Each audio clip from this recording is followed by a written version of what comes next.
The galaxy laughed at humans for bringing diplomats instead of warriors. Right up until 3 human warships folded into orbit and ended the battle before anyone could blink. I am Vector of the Quillian Diplomatic Corps, standing in the main reception hall of Station Harmony 7, watching what can only be described as the galaxy's most elaborate show and tell session. Except instead of kids bringing their favorite toys, we have interstellar civilizations parading their most intimidating military personnel like it is some kind of cosmic fashion week. And let me tell you, the variety is impressive. The Kravor delegation.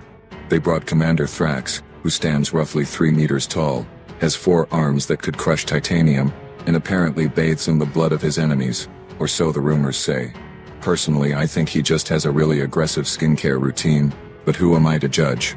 The Zenthi contingent decided to one-up everyone by bringing not 1 but 7 of their finest warrior monks. Each one is supposedly capable of achieving perfect harmony with the universe while simultaneously disemboweling you with their mind. Very zen. Very terrifying. Very on brand for the Zenthi, honestly. Even the Plixians, and they are a species that communicates primarily through interpretive dance, brought their Grand Admiral. She has 43 combat ribbons, has never lost a single battle, and can apparently kill you with a particularly aggressive pirouette. I have not personally witnessed this, and I am not eager to verify the claim. But Earth, oh Earth, Earth sends diplomats. Just diplomats. Bureaucrats. Civilians in nice suits who smile a lot and say things like, let us find a mutually beneficial solution, and perhaps we can revisit this clause in subcommittee. The most dangerous thing about them is how boring they can make contract negotiations sound. This has been going on for 15 cycles now, ever since humanity joined the Galactic Council. 15 cycles of every other species flexing their military might at these summits, and 15 cycles of humans showing up with nothing more threatening than briefcases and tablet computers. My supervisor, Ambassador Krell, has a theory. He thinks humans are cowards, weak, pathetic, unable to project strength because they simply do not have any to project. I have heard him say on multiple occasions, after perhaps one too many fermented nectars, that humanity got lucky in the admission war, that they must have found some abandoned technology or hired mercenaries or possibly just hid behind asteroid fields while everyone else did the actual fighting. I am not entirely convinced he is right, but I also have no evidence he is wrong. Today is the opening day of the 47th Galactic Peace Summit, and the pattern holds true. Every delegation has stationed their most impressive military figures around the conference halls. The Draxon have battle-scarred veterans standing at attention every 5 meters. The Morphean Empire has positioned their elite guard, each one bioengineered for maximum lethality, at every entrance and exit. And the humans? The humans have Carl. Carl is the head of Earth's diplomatic security team, and I am being generous with the word security. He is perhaps 60 cycles old in human years, slightly overweight, and is currently eating what appears to be a sandwich while leaning against a decorative pillar. He nods pleasantly at everyone who walks by, his weapon, apparently clipped to his belt under his jacket, but I have never actually seen him touch it. His most aggressive action to date was asking someone to please not lean on a particular door because it was alarmed. Terrifying stuff. Truly. The human delegation leader this cycle is Ambassador Robert Chen, a pleasant man with graying hair and a smile that makes him look like someone's favorite uncle. His second in command is Diana Okoye, a woman with sharp eyes and sharper business attire who always seems to be 3 steps ahead in any negotiation. The rest of their team consists of trade specialists, cultural liaisons, and one person whose job title is literally conflict resolution specialist, which sounds fancy but basically means she makes everyone feel heard during arguments. No generals, no admirals, no commanders of anything more threatening than a spreadsheet. I watch Ambassador Chen enter the hall now, shaking hands, laughing at jokes, compliment someone on their ceremonial sash. He looks about as dangerous as a particularly friendly houseplant. This is going to be an interesting summit. Though honestly, I am starting to think interesting might be the wrong word. Predictable is probably more accurate. Humans talk, everyone else postures, deals get made, and we all go home. What could possibly go wrong? The human delegation files into the Grand Assembly Chamber at precisely 0900 Standard Galactic Time. Because of course they do. Humans are annoyingly punctual. Not fashionably late like the Valorians. Not dramatically early like the Kresh who enjoy watching everyone else arrive. Just on time. Every single time. Ambassador Chen leads the group, carrying what I can only assume is a briefcase full of extremely well-organized documents. He is wearing a navy blue suit that probably cost less than a single Kravor ceremonial battle harness, and he has the audacity to look completely comfortable. Behind him, Diana Okai walks with perfect posture, her tablet already in hand, probably cross-referencing 17 different treaty clauses before breakfast. The rest of the human team follows in a neat little line. There is Thomas Park, their trade negotiator, who apparently has 3 children and will show you pictures if you so much as make eye contact. There is Jennifer Adiola, their cultural liaison, who once spent 40 minutes explaining human coffee culture to a very confused Morphean, who does not actually have a digestive system. And bringing up the rear is Carl, still chewing his sandwich, now carrying what appears to be a cup of coffee. This is Earth's mighty delegation. I catch the eye of Scarveth, one of the Kravor military attaches, and the look we share speaks volumes. His species has ruled 12 systems through sheer military dominance. Mine has maintained our position through careful diplomacy backed by a very capable fleet. And here come the humans, looking like they are arriving for a mid-level corporate merger discussion. They bring no honor guard again. Scarveth rumbles, his voice like gravel in a cement mixer. Do they not understand the purpose of these summits? We are not here merely to talk. We are here to remind each other of consequences. Maybe they forgot, I offer, watching as Ambassador Chen warmly greets the Zenthi delegation, completely unbothered by the warrior monks who could probably kill him with a stern thought. Or maybe, Scarveth continues, leaning in conspiratorially, they have nothing to remember us with. I have heard their military is mostly for show. Outdated ships, undertrained personnel. They probably spend more on their diplomacy budgets than their defense. From across the hall, I notice High Commander Zilix of the Plixian Armada watching the humans with unconcealed amusement. She gestures to one of her aides, and even from this distance I can see her mandibles clicking in what passes for Plixian laughter. The Draxum contingent is not even trying to hide their contempt. General Cormath actually snorts, which is impressive considering Draxum do not technically have noses. His scales ripple with something between amusement and disdain as he watches Diana Opie politely decline a traditional Valorian greeting ritual. Probably because it involves blood oaths and humans are weird about cutting themselves for social niceties. Every summit, the same thing, mutters Ambassador Krell, my supervisor, as he sidles up next to me. He is holding a data slate and wearing his most superior expression, which is really saying something because superior is basically his default setting. They parade in here with their soft skin and softer spines, smile their little smiles and expect to be taken seriously. They do seem rather, well, unprotected, I admit. Unprotected. Vector. They are practically gift-wrapped for any species with half a mind to take advantage. Krell taps his data slate smugly. Mark my words, one of these days someone is going to call their bluff, and Earth is going to fold faster than a Zenthi meditation cushion. I watch as Thomas Park does indeed pull out pictures of his children to show a very patient or possibly trapped Morphean diplomat. Jennifer Adiola is now explaining something with very enthusiastic hand gestures to a group of Valorians who look like they are trying to figure out if this is some kind of elaborate threat display. Carl has finished his sandwich and is now checking what appears to be a sports score on his personal communicator. Do you think they even have a real military? I ask, more to myself than to Krell. Oh, they have something, Krell says dismissively. Probably enough to patrol their own system and look official during their little independence celebrations. But true power? The kind that makes other species think twice? Please, look at them. And I do look at them. Ambassador Chen is now laughing. Actually laughing at something the notoriously humorless Kresh ambassador said. Diana Okoye has somehow already seated herself at the negotiation table and is arranging her materials with the calm efficiency of someone who has never worried about physical threats in her entire life. Scarveth shakes his massive head, his battle scars catching the light. 15 cycles in the council, and they still do not understand how this works.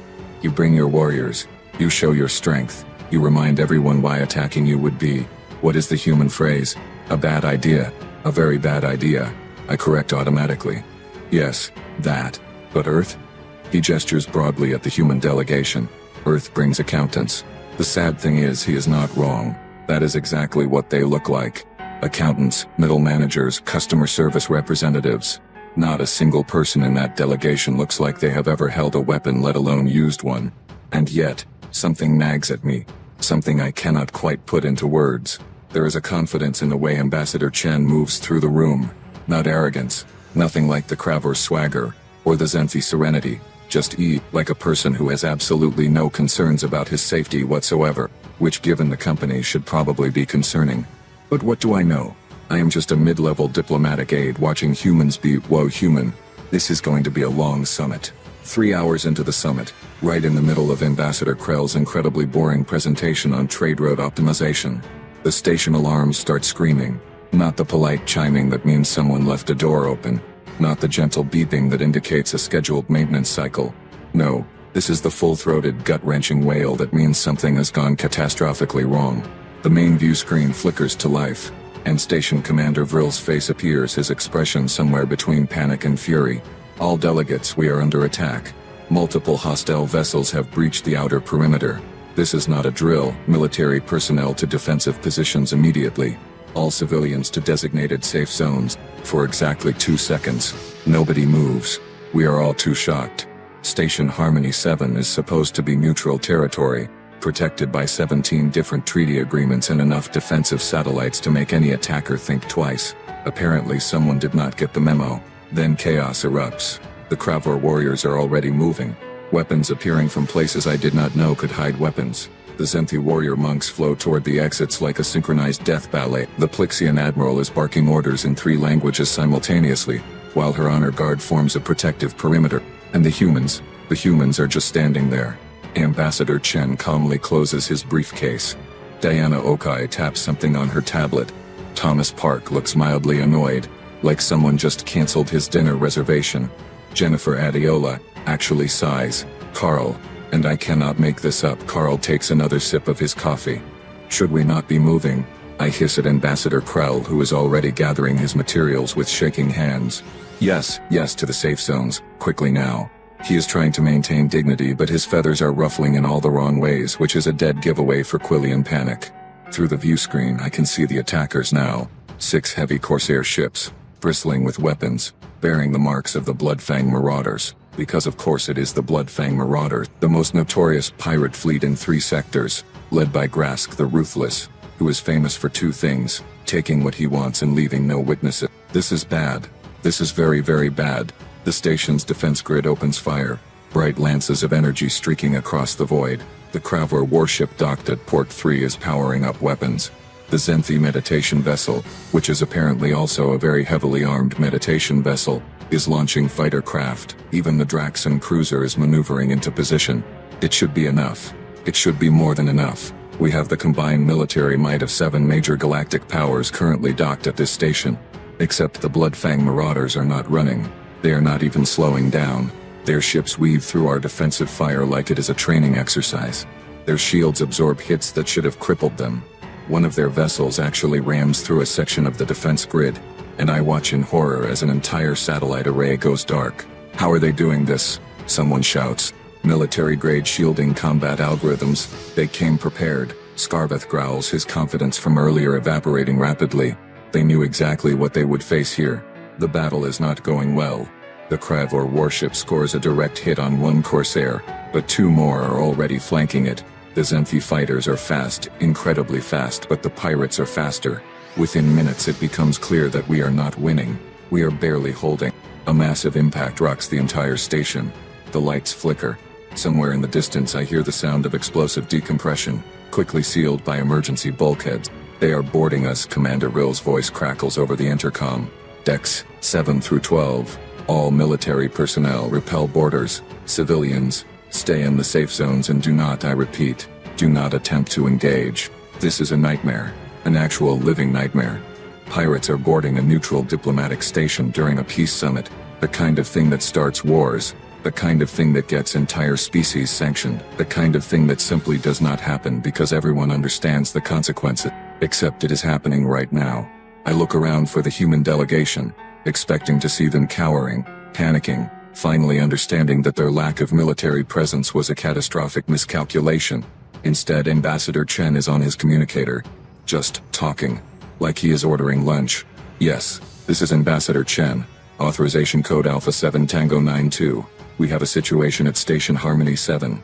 Hostile boarding action in progress. Bloodfang Marauders, approximately 6 capital ships. His voice is calm, almost conversational. No, we are fine. Yes, all personnel accounted for. I am going to need you to send, oh, let us call it a proportional response. He pauses, listens. Excellent. ETA, perfect. We will keep the lights on for you. He hangs up. Diana Okaya looks at him. Proportional? I was being polite. Chen replies with a small shrug. I stare at them. We are under attack by the most dangerous pirate fleet in 3 sectors. The station's combined military forces are barely holding the line, and the human ambassador just made a phone call. A phone call. That is your response? Ambassador Krell's voice is shrill with hysteria. A phone call? What good is a phone call? We need weapons. We need ships. We need actual military support, not whatever bureaucratic nonsense you people think passes for security. Ambassador Chen looks at him with those calm, grandfatherly eyes. Ambassador Krell, we do not bring our military to peace summits. That would be inappropriate. Another explosion rocks the station. But we do keep them on speed dial, Diana Okoye adds, checking her tablet like she is reviewing a grocery list. They should be here in, about 8 minutes. 8 minutes. They called for help, and help is 8 minutes away. I want to laugh. I want to cry. Mostly I want to laugh, because this is absurd. The station is under siege. The best warriors from 7 different species are fighting for their lives, and the humans think their cavalry is going to arrive in 8 minutes and somehow save the day. Adorable. Truly adorable. I crouch behind an overturned table as weapons fire echoes through the corridors outside our safe zone. The Kravar are holding the main junction. The Zenthi have formed a defensive line at the entrance. The Plyxians are coordinating strike teams through their tactical network, and the humans are waiting for a phone call to pay off. This is how Earth's diplomatic corps dies, I think. Not with weapons in hand, not fighting bravely, but waiting patiently for help that probably will not arrive in time, and definitely will not be enough even if it does. Carl finishes his coffee and carefully places the empty cup on a nearby surface. 7 minutes now, he says to no one in particular. Oh good. I think hysterically. We are being murdered on a schedule. How wonderfully human. 6 minutes pass like 6 hours. The fighting is brutal. The Bloodfang marauders are pushing deeper into the station despite everything we throw at them. The Kravar have lost 3 warriors. The Zenthi warrior monks are holding, but even their supernatural calm is starting to crack. Commander Vril is coordinating from the bridge, his voice getting more desperate with each update. Deck 9 is compromised. Deck 8 holding but taking heavy casualties. They are pushing toward the diplomatic quarters, all remaining security to sections 4 through 7. Another impact shakes the station. Dust falls from the ceiling. Someone is screaming in a language I do not recognize. The acrid smell of plasma fire seeps through the ventilation system. Ambassador Chen checks his watch. 2 minutes, he announces calmly. Ambassador Krell has given up on dignity entirely, and is now huddled behind a reinforced pillar, his feathers completely disheveled. 2 minutes until what? Until we all die? Until your imaginary fleet arrives? This is insanity. Not imaginary, Diana Okoye says, not looking up from her tablet, and not a fleet. We only called for a rapid response unit. A unit. I cannot help myself. 1 unit, against 6 capital ships and however many hundreds of pirates. Well, Thomas Park chimes in helpfully. It is a pretty good unit. I am going to die on this station listening to humans make what I can only assume are jokes about their impending deaths. This is not how I imagined my career in the diplomatic corps ending. Carl stands up, walks to the window and looks out at the battle raging in space beyond. 30 seconds, he says. How can you possibly know that, I ask. He taps his ear, and I notice for the first time a small communication device, because they are telling me. And then, everything changes. Space, just beyond the station, does something I have never seen before. It does not just open. It does not simply tear. It folds, twists and spits out 3 ships that absolutely should not exist. They are not big. That is the first thing my brain registers. The Kravar warship is bigger. The Zenthi meditation cruiser is more elegant. These 3 human vessels are compact, angular and covered in what looks like matte black armor that seems to absorb light rather than reflect it. They do not announce themselves. They do not hail the pirates. They do not issue warnings. They simply open fire. And oh no, the lead human ship, and I will learn later it is called the UES Hammer, fires something that I initially think is a missile. Except missiles do not move like that. Missiles do not adjust their trajectory 17 times in 3 seconds. Missiles do not split into 12 separate warheads that each independently select targets. The first Bloodfang Corsair's shields do not just fail. They collapse, implode, and then the ship itself comes apart in a sequence of explosions so precise it looks choreographed. 3 seconds. That is how long it takes. 3 seconds from firing to complete destruction. The pirates, to their credit, react quickly. They turn, they return fire, they try to bring their weapons to bear on these new threats. It does not matter. The second human ship, The UES Anvil does not dodge the incoming fire so much as it simply is not where the fire is going. Its movements are impossible. Ships that size should not be able to maneuver like that. Physics should not allow it. And yet, it weaves through a barrage that would have shredded our defensive satellites, and returns fire with weapons that turn another Corsair into expanding debris. 5 seconds. The second pirate ship is gone in 5 seconds. What are we watching? Scarveth's voice comes over the general channel, and for the first time since I have known him, the mighty Kravar warrior sounds afraid. The third human vessel, the UES Judgment, positions itself between the station and the remaining 4 pirate ships. It is smaller than the other 2, sleeker, and it does something that makes my blood run cold. It plays music. I can pick it up on the open channels, some kind of human composition, all drums and bass and intensity. The pirates can hear it too. I know because one of them breaks radio silence. What is this? What are you? The response comes in a voice that sounds almost bored. This is Commander Lisa Zhao of the United Earth Space Force Rapid Response Group. You are in violation of Galactic Statute 7, Subsection 3, attacking a diplomatic station. You have 30 seconds to power down weapons and prepare to be boarded, or we will assume you prefer the alternative. Alternative. Grask the Ruthless himself snarls over the channel. You are 3 ships. We are the Bloodfang Marauders. We have terrorized 50 systems. We do not surrender to 3 ships. 20 seconds, Commander Zhao replies. One of the pirate vessels tries to run, just turns and burns full thrust away from the station. The UES Hammer fires once. A single lance of energy that crosses the distance so fast I almost miss it. The fleeing Corsair's engines explode, then its reactor, then the entire aft section. The front half of the ship tumbles away, lifeless. 15 seconds. Another pirate ship opens fire. Everything it has full broadside at the UES Anvil. The human ship's shields I did not even know were active, light up like a miniature star. The pirate weapons might as well be throwing rocks. The Anvil does not even bother to return fire immediately. It waits, almost contemptuously, for the barrage to end. Then, it fires one shot. One single shot. The pirate ship does not explode. It simply stops. Every light goes dark. Every system fails. It hangs in space, dead, a corpse of metal and broken dreams. 10 seconds. We surrender. One of the pirate captains breaks. We surrender. Ceasefire. We are powering down. The last pirate vessel, Grask's flagship, does not surrender. It fires everything, launches every fighter, activates every weapon system.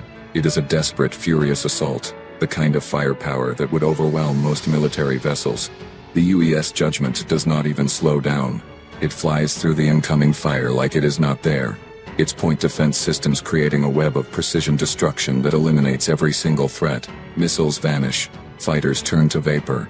Energy blasts dissipate against shields that seem to operate on principles I do not understand. And then the Judgment fires its main weapon. I do not know what it is. I do not know how it works. I just know that space in front of Grask's ship seems to compress, fold in on itself, and then expand violently. The Corsair, all 800 meters of it, crumples like paper in a fist. 5 seconds. That entire engagement took 5 seconds. Hostile threats neutralized, Commander Zhao reports, her voice still carrying that almost bored tone. Ambassador Chen, the area is secure. Sorry for the delay. We hit traffic near the Kepler Gate. Ambassador Chen, who has been watching this entire display with the same calm expression he uses for trade negotiations, activates his communicator. No problem at all, Commander. We had faith you would arrive on time. The situation is resolved. The situation is very resolved, sir. We have 1 disabled vessel ready for boarding, 1 surrendered vessel in custody, and 4 that chose the alternative. Shall we stick around? Please. I think the delegates might appreciate a visible presence for the remainder of the summit. Copy that. Hammer actual out. The channel goes quiet. The safe zone is silent. Every single being in this room is staring at the view screen where 3 human warships now float in perfect formation, looking about as threatening as anything I have ever seen in my entire life. Ambassador Krell's voice when he finally speaks is barely a whisper. That was your rapid response unit. That was our rapid response unit, Ambassador Chen confirms. Just 3 ships. Just 3 ships. They destroyed the Bloodfang Marauders in under 2 minutes. Closer to 90 seconds, actually. Diana Okoye corrects, checking her tablet. But who is counting? Scarveth stumbles into the safe zone, his armor scorched, his weapons spent. He looks at the humans, then at the view screen, then back at the humans. You bring accountants to peace summits, he says slowly. like he is working through a problem he cannot quite solve. We do. Ambassador Chen agrees pleasantly, because you do not need to bring warriors. Well, Ambassador Chen smiles that grandfatherly smile. That would be inappropriate. I sink down against the wall, my legs suddenly unable to support my weight. The humans do not bring their military to peace summits. Not because they do not have one, but because they absolutely do. 4 hours later, after the station has been secured, the wounded treated, and the surviving pirates transferred to holding cells that are probably too good for them, I find myself in the station's observation lounge with a drink I very much need. Ambassador Chen finds me there. Of course he does. Mind if I join you? He asks, already holding 2 glasses of what appears to be human whiskey. I gesture to the seat across from me, too exhausted to be properly diplomatic. It seems presumptuous to say no to the representative of a species that just saved all our lives. He settles into the chair with a slight groan, the kind that suggests a long day catching up with old bones. Please, do not think of it that way. We are all colleagues here. We are all part of the same council. Colleagues. I repeat, accepting the glass he offers. Is that what we are? I would like to think so. He takes a sip, savoring it. I know today was, well, educational for many people. Educational. That is one word for watching everything you thought you knew about galactic power dynamics get shredded in 90 seconds. Why? The question comes out before I can stop it. Why do you do this?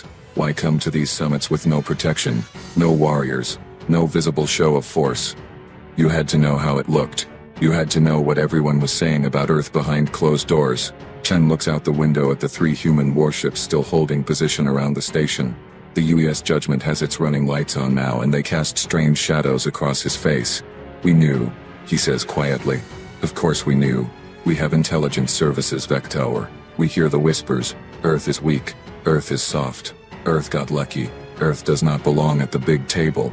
Then why allow it? Why not bring your warriors like everyone else? Why not show what you clearly have?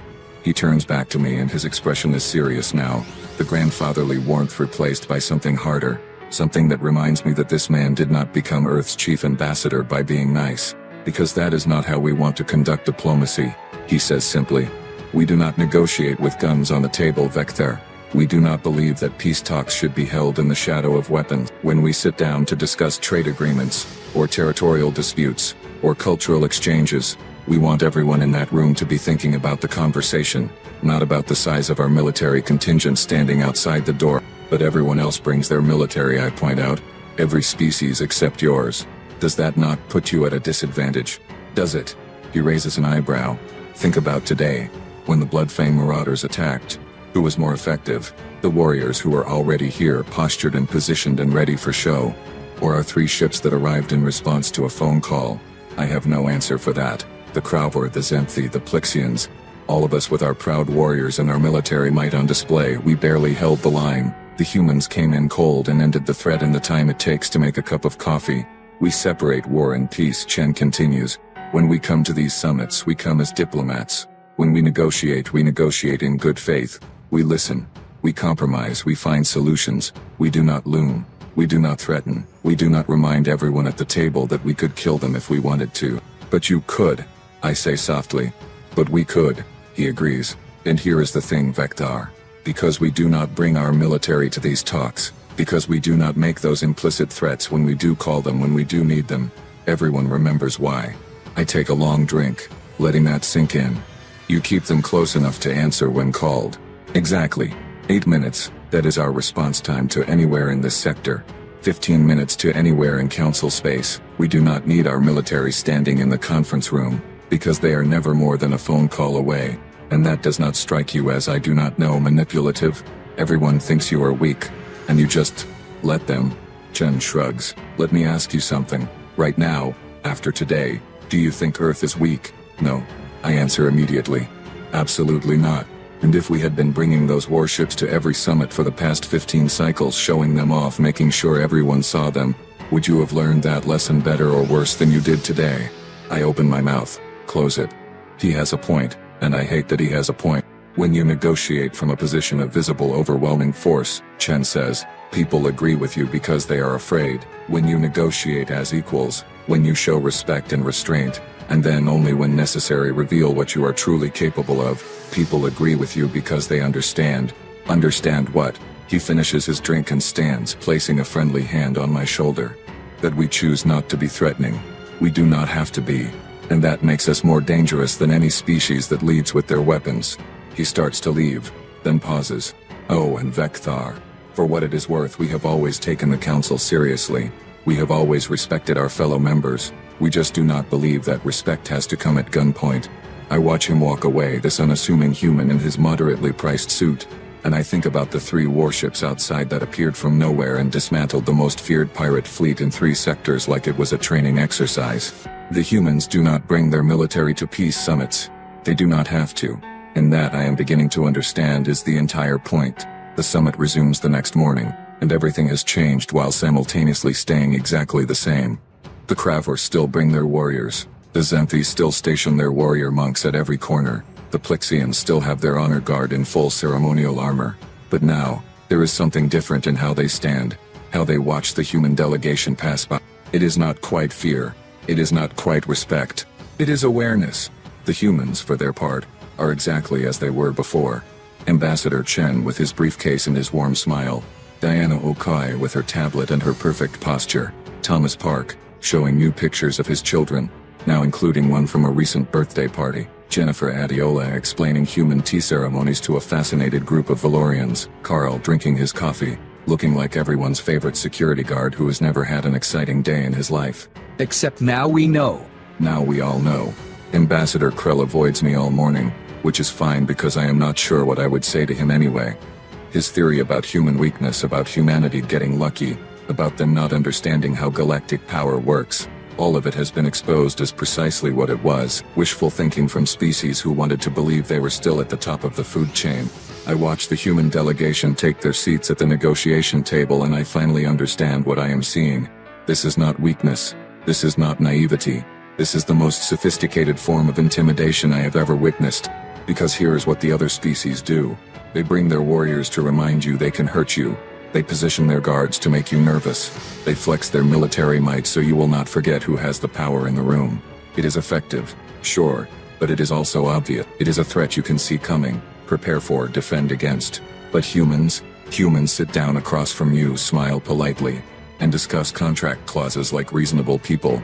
They compromise, they listen, they find middle ground. They make you feel safe, comfortable, like you are all equals working toward common goals. And then when someone makes the catastrophic mistake of thinking that civility equals weakness, 3 warships appear from nowhere, and remind the entire galaxy exactly what Earth is capable of. The Kravor threaten you with the warriors in the room. Humans threaten you with the warriors you cannot see, the ones you forgot about, the ones that are always just a phone call away. I think about Commander Zhao's voice, that almost bored tone as she gave the Bloodfang Marauders 30 seconds to surrender. I think about how casually those 3 ships erased a threat that had terrorized 50 systems. I think about the fact that this was just a rapid response unit, not even a full battle group, and they made it look easy. Every species in the galaxy that brings their military to these summits is saying, look how strong we are. Be afraid. Earth, by not bringing theirs, is saying something far more terrifying. They are saying, we do not need to show you. You will find out if you make us. And now we have. I looked at Ambassador Chen, laughing at something the Kresh delegate said, completely at ease, surrounded by species that could physically overpower him without breaking a sweat. He is not worried. He has never been worried, because somewhere, 8 minutes away, there are people whose entire job is making sure he never has to be.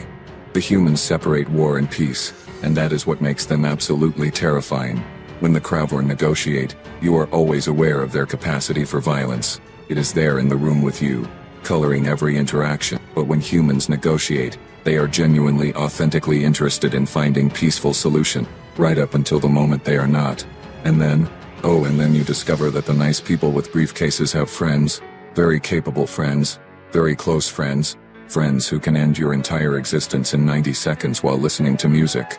The session begins. We discuss trade routes. We debate cultural exchange programs. We argue over mining rights in disputed sectors. It is all very civilized, very professional, very diplomatic. And in the back of my mind I cannot stop thinking about 3 black warships that fold space like paper and make the impossible look routine. I catch Carl's eye from across the room. He gives me a small nod, raises his coffee cup slightly in what might be a salute or might just be him being polite. I nod back. The humans do not bring their military to peace summits. They really truly do not have to. And somehow that makes them the most powerful species in the room.